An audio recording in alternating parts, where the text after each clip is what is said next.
Okay, so it might surprise you that after everything that has gone on, there is no current plan that is universal when it comes to dealing with emergencies in schools. And that is about to change right now. And in studio here this morning is Mike Colangelo. I said your name very quickly earlier, and they thought I said Michelangelo. Yeah, I hear that a lot. Yeah, I'm sure you do. Michelangelo's coming in the studio. Your parents completely planned that one. Yeah, no doubt.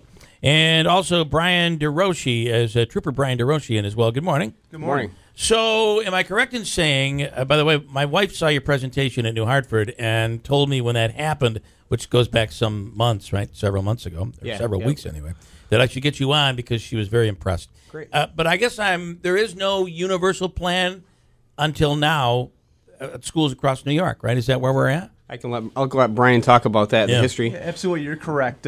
Prior to this past year, there has been no standardized plan throughout New York State. It's been whatever the districts came up with. Right. So the state, seeing the need for common terminology, decided that it was time to put together some type of a standardized plan so that every district across New York State would be talking on the same level when it came to terminologies. That's big for officials. It's also big for parents, right? Absolutely. Yeah. It's everyone needs to be on the same page when it comes to the terms. Everybody across the country knows that lockdown. They know what it means now. Right. Standardized. But then there's other terms. You got shelter in place, hold in place, evacuation, and lockout. Those are terms that were not so standardized. So having that common work between law enforcement and school officials, now we're able, if they call us and say we're in lockout, we know what that means. Got it. So it's standardized across the state at this point. Okay, that's really big. And it is frustrating for us in the media because, and there was a PIO training, I think about 6 weeks ago now, where we had brought this up, that it's frustrating for us in the media because we'll hear from parents within a couple of seconds of things being posted on Facebook, and we call the school and we can't get an answer from the school because it's either a personnel matter or it's a police matter. You know, the police don't want to step on the school's toes. The school doesn't want to step on the police toes. Consequently, there's no information. Yeah. So it's very frustrating. And when you do finally get information, obviously it's important for you to know as a parent or the people in the community or for the media for that matter, if you're in a hold in place, what that means. Right. Obviously, it could be, really not good if people are thinking that a school's in a lockdown when a school's really not in a lockdown. Parents could cause panic and alarm in the community, especially if it's reported wrong. Right. So knowing what the individual terms mean from when you guys report it and going back to the parents, so at least the parents know if it's a hold in place, it's not. It doesn't rise to the level of what a lockdown would be. And speaking of the terminology, the lockdown is a common one, but I've also heard lock in versus lock out. Are those commonly let's go used? over the terms. Can we go over the terms and what means what now? We actually have 3 federal terms. Okay. They're used nationwide, and those are shelter in place, evacuation, and lockdown. Okay. So what are each? Those are FEMA terms that are used federally. Got it. We have 2 in New York State specific. So when we saw the need to go to a standardized building level plan, there's 2 that are utilized in New York State: a hold in place, which is common. If there is a medical emergency in a school where a teacher or a parent was having a heart attack or a medical emergency where we had to keep the kids inside the classrooms with the doors locked, and so police personnel, medical personnel, fire personnel would have clear access to a victim. Got it. Obviously, where the kids are away and there's minimal disruption to the teaching. The teachers can still teach within their classrooms. Just obviously we want to keep the kids in there. So that would be a hold in place. Got it. And those are, that's utilized a lot in the school. Yeah. The other one was a lockout where there's a danger outside the building. So there's an incident in a community where there's a suspect fleeing from something else, maybe another crime, but there's no threat to the school whatsoever. But obviously you go into a heightened level of awareness where the school is locked out, the exterior, but movement within the school is not affected at all. Okay.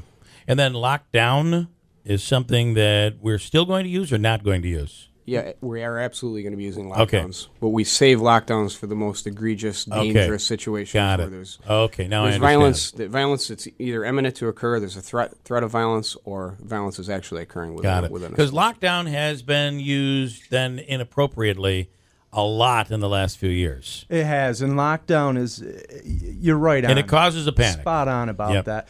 Part of the issue is when it comes to lockdown, prior to standardizing the terminology, One district might have a color code for a lockdown. Another might have some other terminology that just doesn't match up. So if I'm a substitute teacher working in 3 or 4 different schools, good example, I might not know what their term is or color code is for that school. Right. Lockdown is common terminology across, and we used to use lockdown in different forms. Lockdown response, no response, which could be confusing. Right.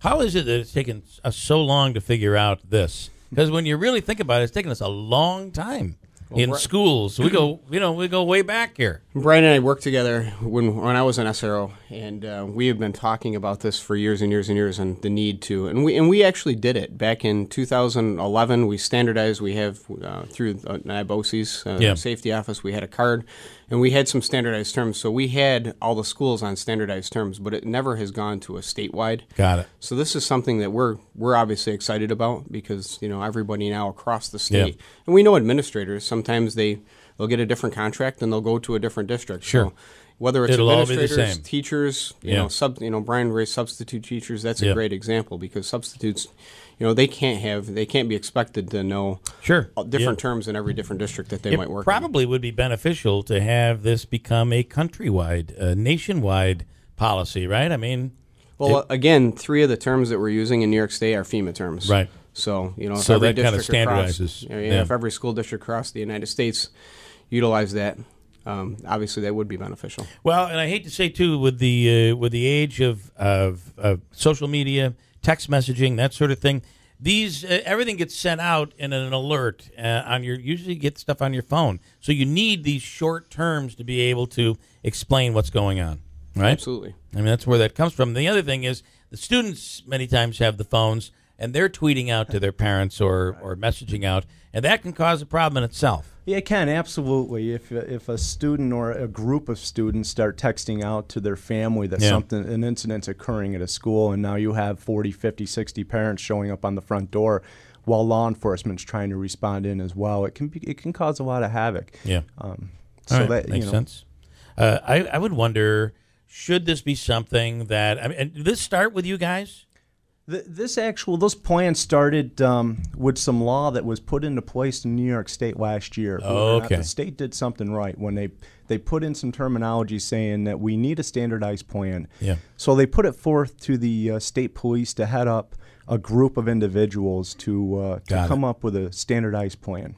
And why not for industry, for business, for everybody, for the mall, why shouldn't we all try to adopt the same?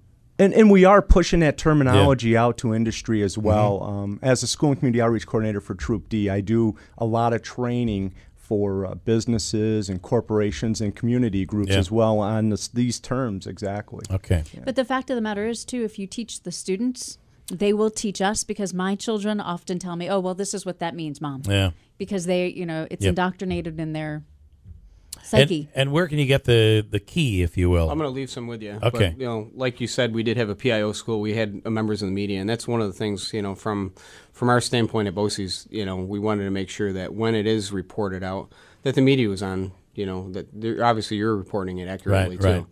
Because that, like I said, that could cause a panic and alarm if it's reported wrong. Yep. No doubt about it. All right, gentlemen, we appreciate it. Mike Colangelo from Oneida County BOCES. It's not Oneida County BOCES anymore, though, is it? At Herkimer Madison BOCES. It's a long name, amazing results. and Brian DeRoshi, thank you. Tripper DeRoshi, thanks so much, guys. This is big. I think this is a big step. So, quick break. Here's Christine with an update.